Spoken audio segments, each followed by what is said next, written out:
In the world of top-tier power, noise is cheap. Silence is the most expensive luxury of all.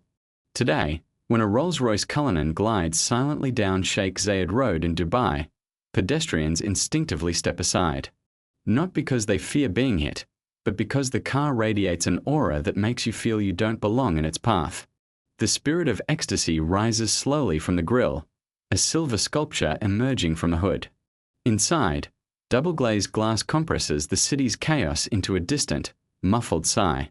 The billionaire in the back seat sits under a custom Starlight headliner worth 200,000 yuan, holding a glass of perfectly chilled champagne at 12 degrees, hearing no wind noise, no tire roar, not even the whisper of the engine. That is Rolls-Royce's definition in the 21st century. Not speed, not handling, but absolute, inviolable silence. But if you rewind to the streets of London in the mid-19th century, you will find a fact almost impossible to believe. This brand, the crown of global industry, was built on foundations dug by a homeless boy who could not even afford bread. How did a child who lost his father at 9, chased birds for pennies, sold newspapers, and slept in drainage ditches, end up making Saudi princes, Hollywood stars, and Chinese billionaires willingly pay 100 times the price of an ordinary car a century later? The answer is not hidden in those gleaming chrome grilles. It lies in the flesh and blood of one obsessed man. This story is not about cars. It is about how a newsboy crawled out of the mud with a file and an uncompromising heart, and went on to define the language of power for the world's elite. Part 1. The Algorithm of Survival. 1863. England. A boy named Henry Royce was born into a poor miller's family. His childhood held no memories of cars, because cars had not yet been invented. What he remembered was hunger. He remembered his mother moving the family from bustling London to the countryside of Cambridgeshire after his father's business failed, because rent was cheaper there. He remembered his father dying of illness when he was 9, and the family's last savings being swallowed by the funeral. 9 years old, an age when children today are in 3rd grade. Henry Royce was already the head of his household. He had to earn money. His first job was scaring birds, literally chasing crows away from farmer seeds. A few pence a day. Then he sold newspapers in London, later became a telegram delivery boy at the post office. He had no time for school, no time for friends, no fantasies of childhood. Only one thing occupied his mind: where would the next meal come from? At 14, he got a life-changing opportunity. An aunt helped him find an apprenticeship at a railway company. In the workshops of the Great Northern Railway, Royce first touched tools. Files, hammers, vernier calipers. He soaked up mechanical knowledge like a sponge thrown into a desert. Days were spent sweating in the workshop. Nights were spent teaching himself algebra, geometry, English, and French in the bunkhouse. He had no money for books, so he borrowed them. No light, so he read by the dying glow of the factory furnace. His fellow workers mocked him, called him a freak. But Royce didn't care, because he knew the only way for a man from the bottom to climb out was to know more than everyone else. After 3 years of apprenticeship, he took a job as a tester at an electrical company in London. Then he switched jobs again, learned more, saved more. Finally, in 1884, at the age of 21, Henry Royce used his meagre savings to open a small electrical workshop in Manchester. He made lamps, generators, doorbells. The business was modest, but it kept him alive. His workshop had one distinctive feature: every product was made more precisely than anything else on the market. Even a simple light switch, he would polish the contacts until they shone like mirrors, adjust the spring tension to the exact gram. Customers ask him, why spend so much effort on a part nobody sees? Royce's answer was, I see it. This perfectionism was not a sentiment. It was an algorithm for survival. Because a man who crawled up from the bottom knew that one faulty component would not mean a product return, it would mean his family going hungry that night. Royce could not afford mistakes. His tolerance for error was 0. This pathological precision later became Rolls-Royce's unbreachable technical moat. But Royce did not yet know that he would one day build cars. He was just a man in a tiny workshop, using a file to grind out his own dignity, one stroke at a time. Then a chance came. In the late 1890s, Royce bought a car. Not because he was rich, but because he needed reliable transport for his electrical equipment. He bought a used French de Courville, a decent light car for its time. But when Royce drove it, he was almost driven mad. It was noisy, vibrated heavily, stalled constantly, and the parts were loose. He wrote to de Courville to complain. Their reply was, "French cars are like that. You should feel lucky to afford one." Royce did something that seemed utterly obsessive.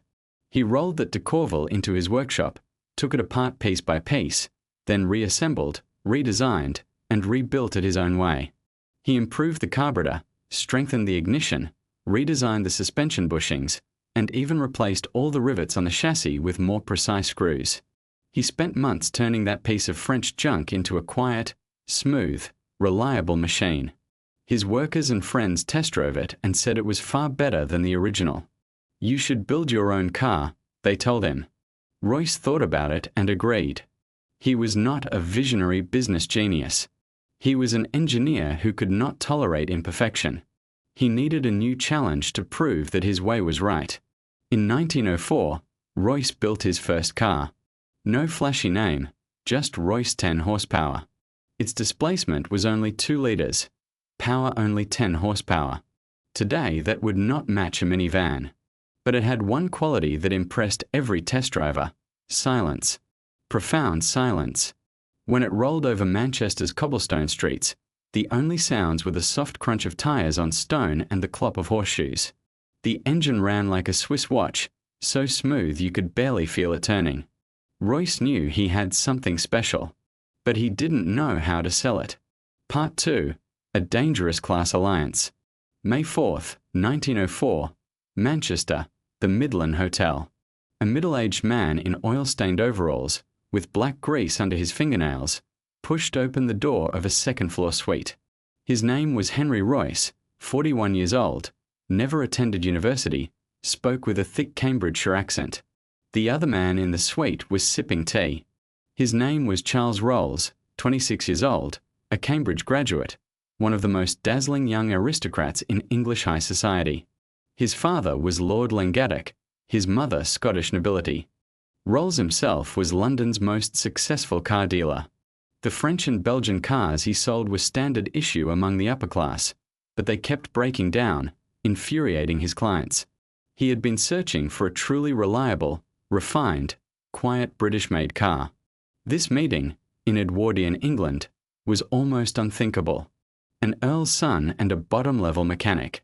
One drinking Ceylon tea, the other drinking cold water from the workshop. But Rolls didn't care. He had heard about a strange man in Manchester who could turn a broken French car into a work of art. He decided to see for himself. Royce did not bring a car. He brought only some drawings and technical notes. He explained his philosophy to Rolls: not the fastest, not the most powerful, but the best quality, the longest life, the quietest ride. Rolls listened, put down his teacup, and said a sentence that changed history: "If you can build that car, I will sell it." The two men shook hands on the spot. No lawyers, no contracts, no equity agreements. Just a verbal promise. Rolls would exclusively sell every car Royce built, and Royce would build them to Rolls's quality standards. The brand would carry both names, Rolls-Royce. That handshake was, in essence, a class-crossing capital gamble. Rolls was betting his family's reputation and his business network. If Royce's cars were not good enough, Rolls's name would become a joke. Royce was betting his entire savings and his future. If Rolls could not sell the cars, his workshop would go under, and he would return to his tiny room making light switches. But they both chose trust. Why? Because Rolls needed a British car that he could proudly recommend to his aristocratic friends. And Royce needed a way out of his Manchester workshop identity. Their needs complemented each other perfectly. More importantly, they shared the same obsession: zero tolerance for mediocrity.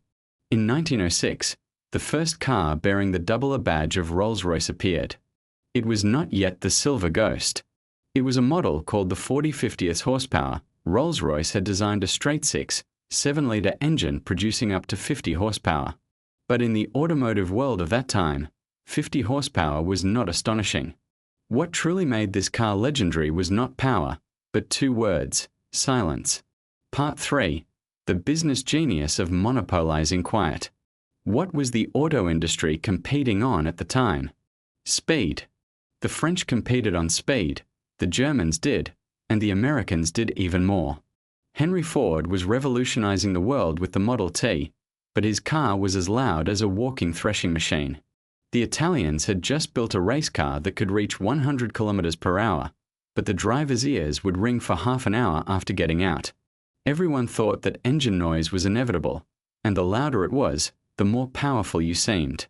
Rolls-Royce did what everyone thought impossible.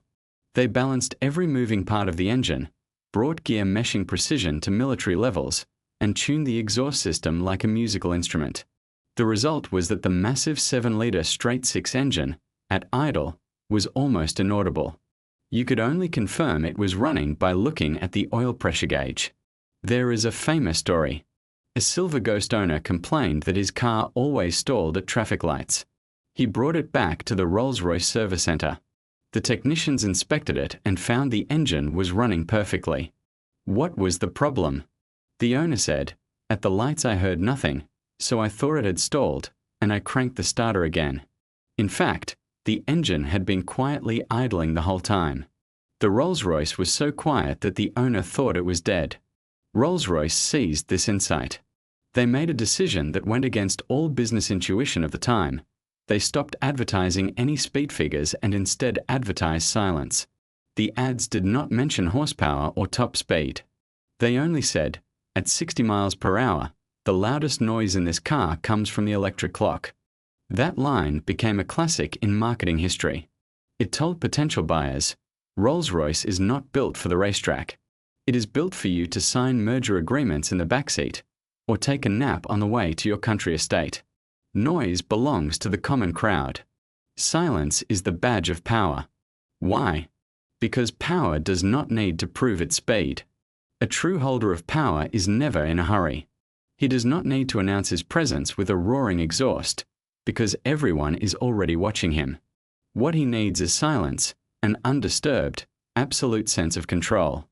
With the Silver Ghost, Rolls-Royce completely monopolized the wealthy's right to quiet. From then on, not owning a Rolls-Royce meant you had not yet entered that circle.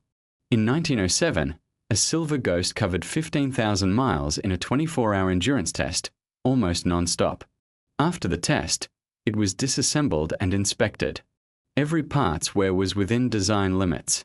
Rolls-Royce announced that the engine could run for a lifetime with normal maintenance. They were not bluffing. To this day, over 60% of all Silver Ghosts ever built are still preserved and roadworthy.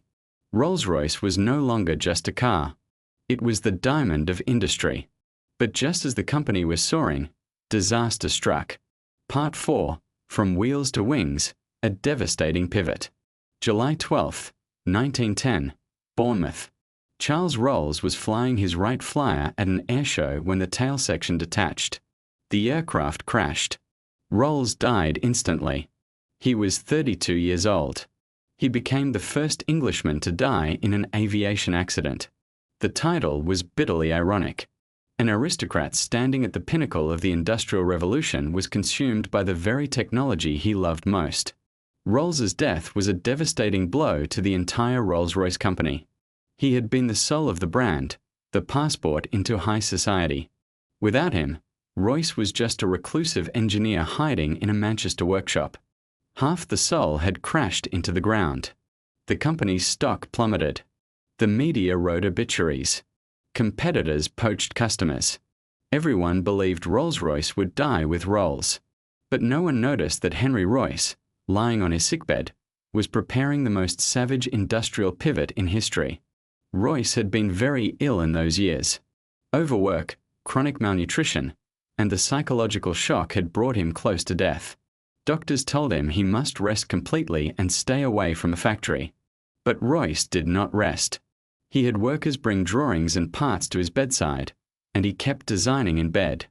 What he drew was not a new car. It was an aircraft engine. Why? because Royce saw a future that Rolls had not lived to witness. Aircraft would change war, and war would change the world.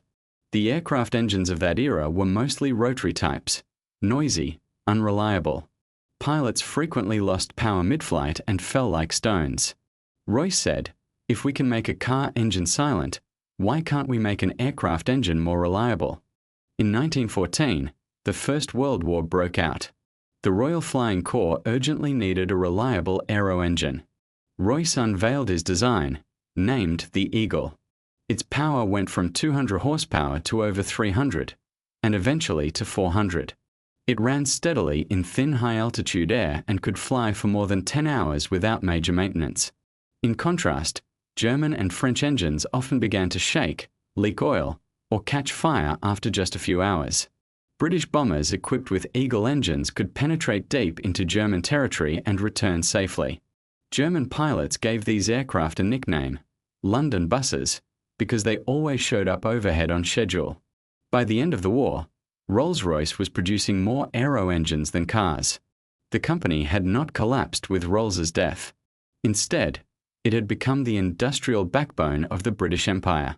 During the Second World War, Rolls-Royce's Merlin engine achieved legendary status. It powered the Spitfire and Hurricane fighters, which tore into the Luftwaffe's Messerschmitts during the Battle of Britain. Later, it was fitted into the North American P-51 Mustang, turning the Mustang into the finest piston engine fighter of the war. The Merlin's power was upgraded from 1,000 horsepower to over 2,000. It could run under negative jawsers without fuel starvation. It could start at -40 degrees at high altitude. Its design and manufacturing precision are still regarded by aviation historians as the peak of piston engine development. Henry Royce died in 1933 at the age of 70. He lived to see his aero engine save Britain, and to see Rolls-Royce transform from a dying little car maker into a strategic national asset.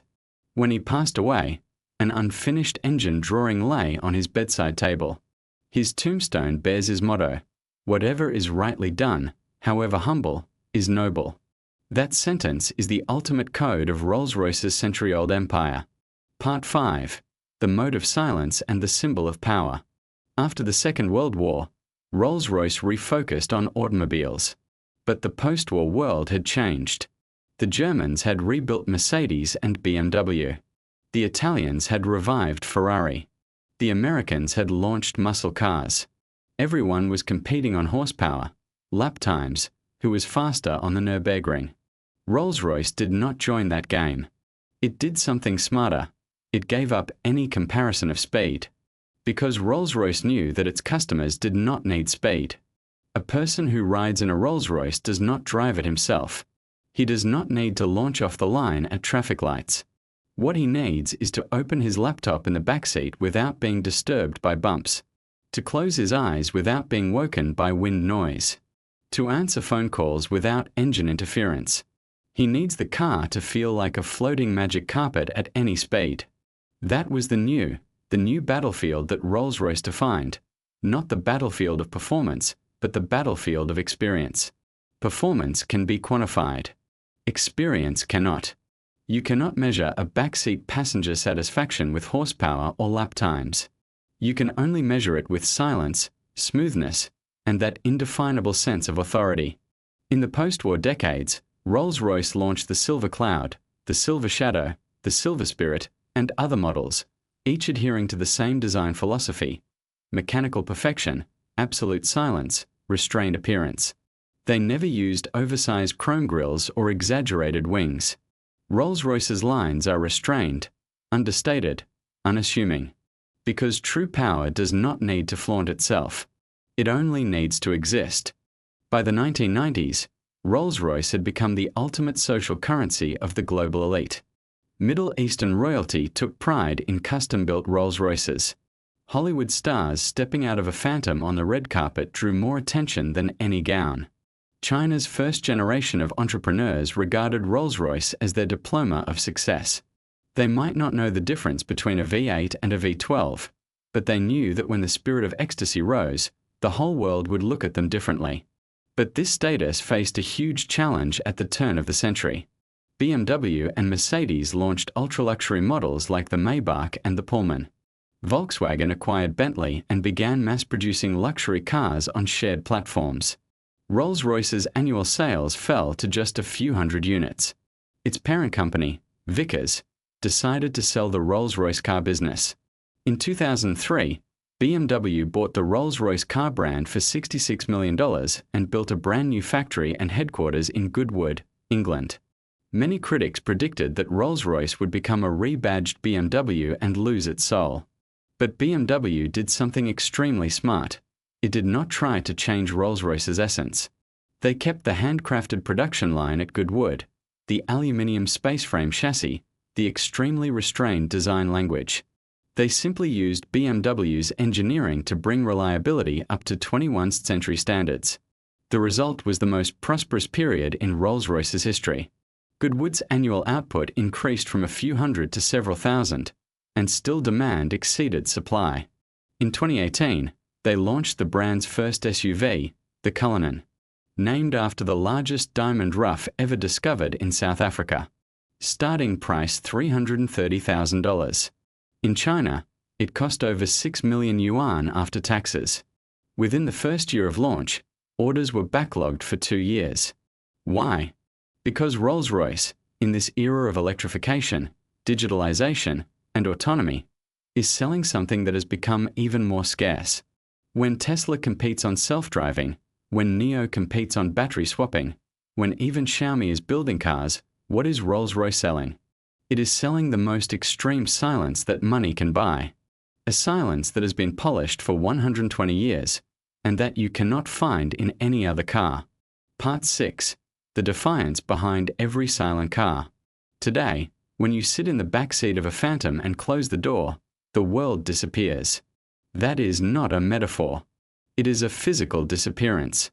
The sirens, the construction noise, children crying, strangers arguing, all are compressed into a non-existent concept. What you can hear is only your own heartbeat and the almost imperceptible whisper of air from the air conditioning vents.